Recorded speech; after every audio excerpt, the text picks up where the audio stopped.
Hey guys, welcome back to WS Model Railroading.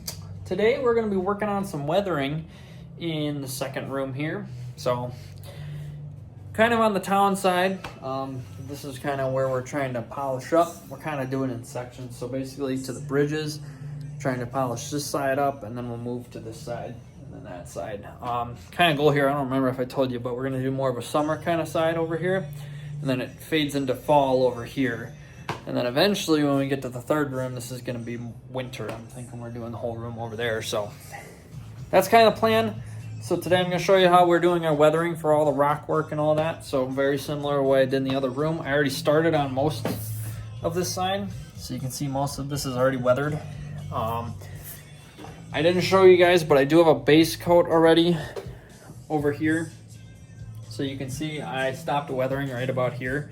So anything over, that's just a base coat, plain color.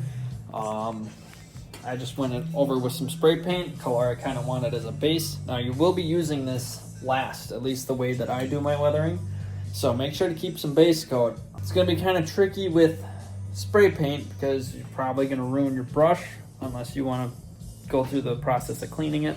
So it's completely up to you. We'll go ahead and get started. So some things you're gonna need.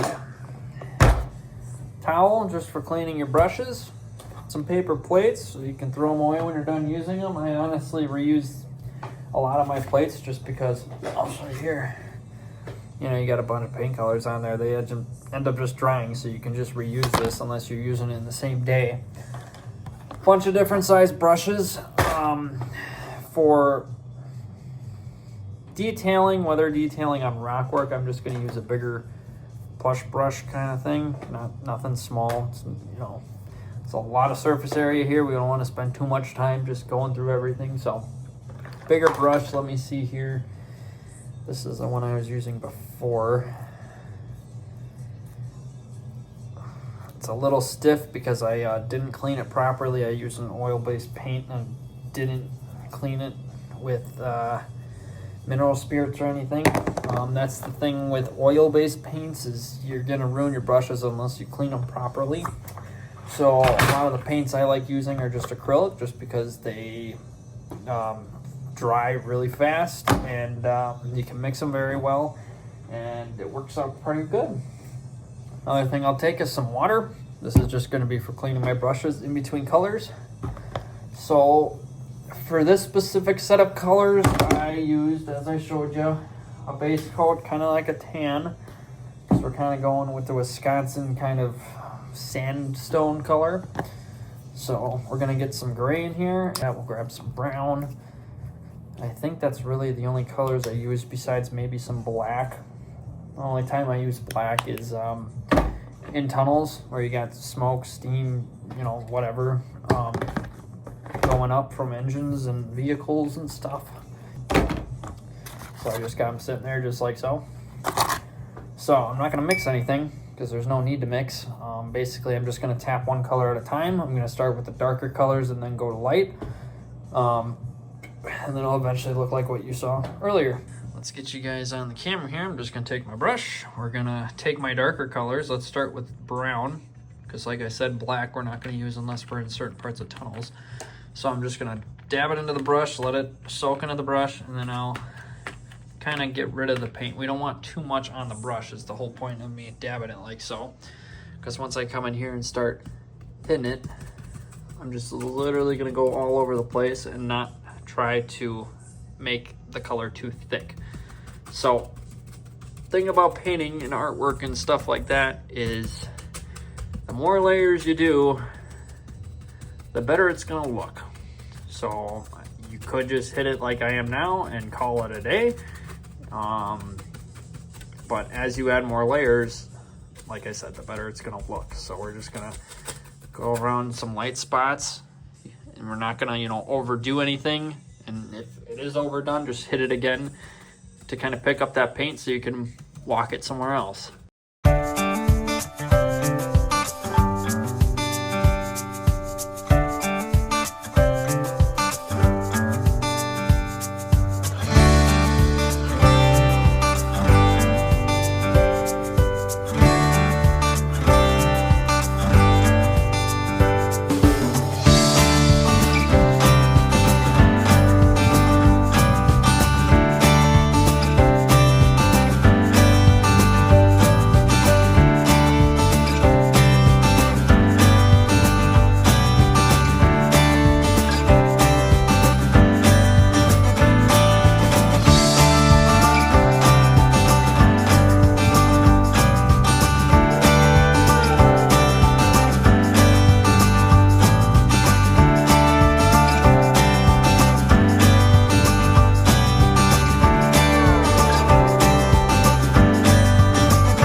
Okay, I'd say that looks pretty good for our base layer. So now I'm just gonna go ahead, rinse off this brush,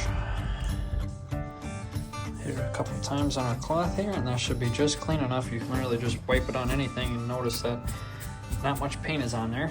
So now we can go ahead and switch colors. So maybe I'm gonna do some black real quick, just touch up the tunnels before I go to my grays and stuff, because if I do too much black on these tunnels, I can hit it with the lighter colors.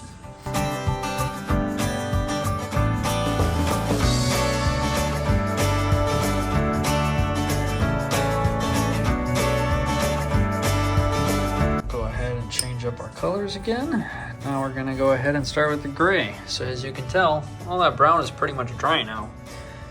And I guess depending on your paint, what you could also do is, you know, right after you throw it on, say over here where I was just working, if you want to spread it a little bit more, wet the brush a little bit. It'll really extend the colors out, kind of like I did over here.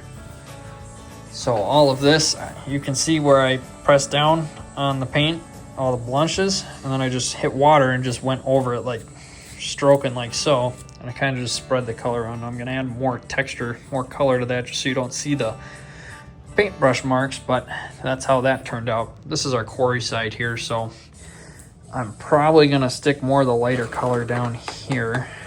I still gotta do this. This is just the base color. But that's kind of the color we're going for the quarry kind of thing. Let's go ahead and start with some gray. So once again, we're just gonna dab. Same technique, I'm gonna find a cleaner area on here to brush it off. We know we got it in the bristles now, so now we can kind of bounce around. So we'll kind of find the spots that maybe need some color. Like in here, I didn't get much brown, so maybe I'll throw some gray in there. Also right here where there's too much brown, I'm gonna throw some gray in there just to kind of separate the colors. Basically just doing kind of what we did with the brown, you know, just kind of giving the rock a lot more texture is what it comes down to.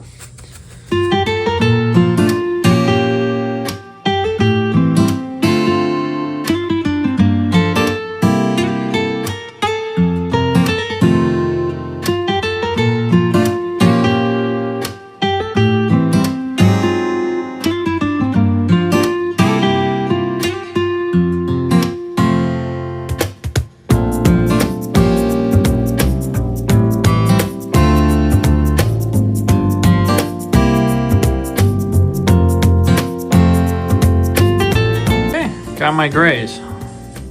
Now we're just gonna neutral everything out, kind of like you see over here, with just our base color. So I'll clean my brush. Now, because I use spray paint, this method is gonna be a little different. First, I'm gonna cover up any spot that my overspray may hit. I don't want it on my track, so I'll cover it up with my cloth real quick.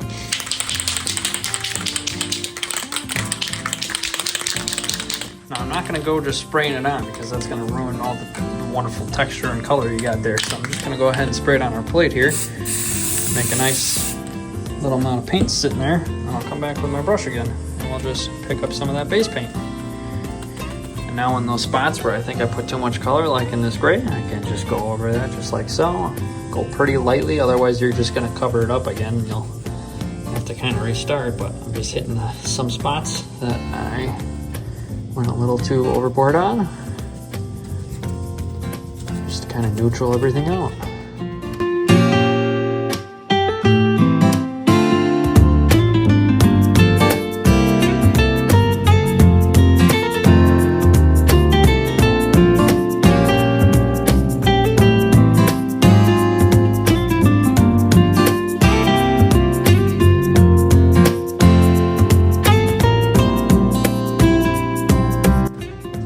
Just like that, pretty much matches it all up.